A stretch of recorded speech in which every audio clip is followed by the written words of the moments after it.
monnaies ont été créées depuis que l'être humain s'est tenu debout pour marcher et qu'il est devenu un bipède pensant.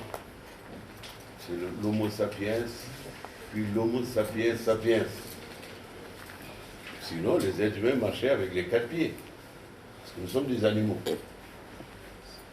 La nature, inspirée par Dieu, a prolongé les pattes arrière, en a fait des jambes, a prolongé aussi les pattes avant pour en faire des bras.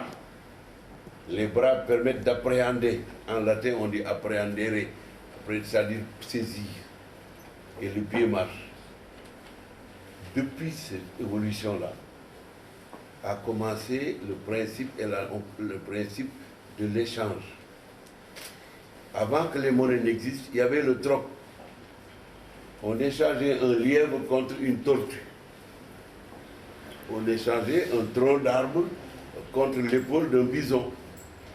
Il n'y avait pas de monnaie. Les premières monnaies ont été les colis, les choroupagne, comme on dit nous. Et ça s'appelait numis à l'époque, ce qui a donné la numismatique, c'est-à-dire le secteur des monnaies et des échanges, la numismatique. Ensuite est venu, par les latins qui ont créé le verbe minérer, qui veut dire payer, ce qui a donné numéraire.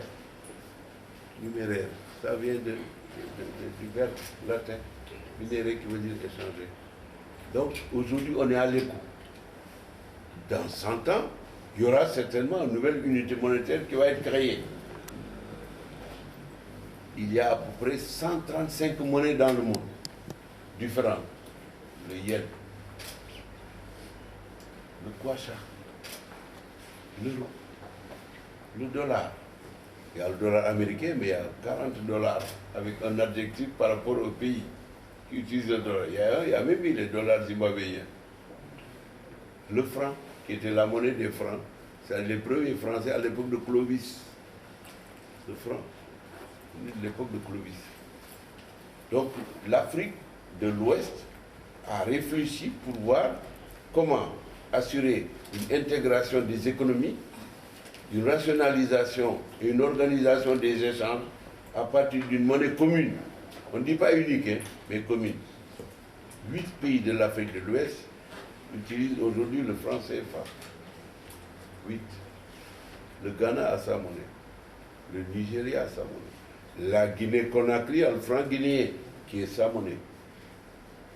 La Mauritanie a sa monnaie, qui est l'Ouguiya.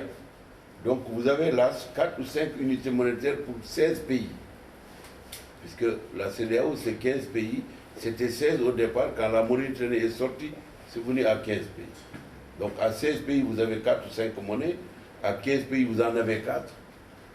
Il a été estimé par les économistes, par les spécialistes des questions monétaires, par les experts, qu'aller vers une monnaie, non pas unique, mais commune, permet de booster, c'est un verbe anglais qui veut dire pousser, avec une certaine force, les économies pour les intégrer sur des parties communes, notamment l'agriculture, l'industrie, l'emploi des jeunes, le progrès, la transformation des productions, des produits locaux, des ressources locales, des matières premières, la transformation des produits que nous importons et que nous pourrions nous-mêmes créer à partir d'usines.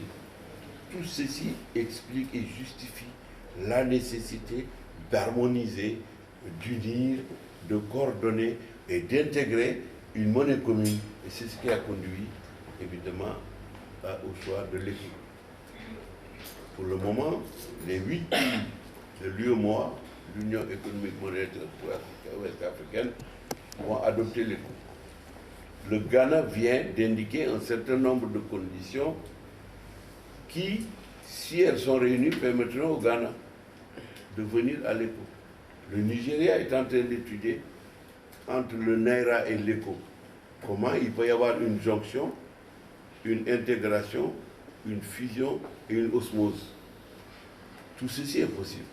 Alors il faut saluer les chefs d'État africains, dont le nôtre, celui de la Mauritanie et tous les autres, qui ont fait confiance aux experts africains, lesquels ont travaillé pendant des mois et des mois, ont procédé à un exercice comparatif et analytique des conditions qui devraient permettre qu'une monnaie commune en Afrique de l'Ouest puisse exister.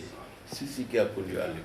Maintenant, retenez que c'est une démarche qui est programmée dans le temps et dans l'espace et que l'ECO, en 2020, ne va pas venir pour être immédiatement à la tête de tout et faire éradiquer tout le reste. Non, c'est une démarche évolutive par étapes, chaque année, séquence après séquence.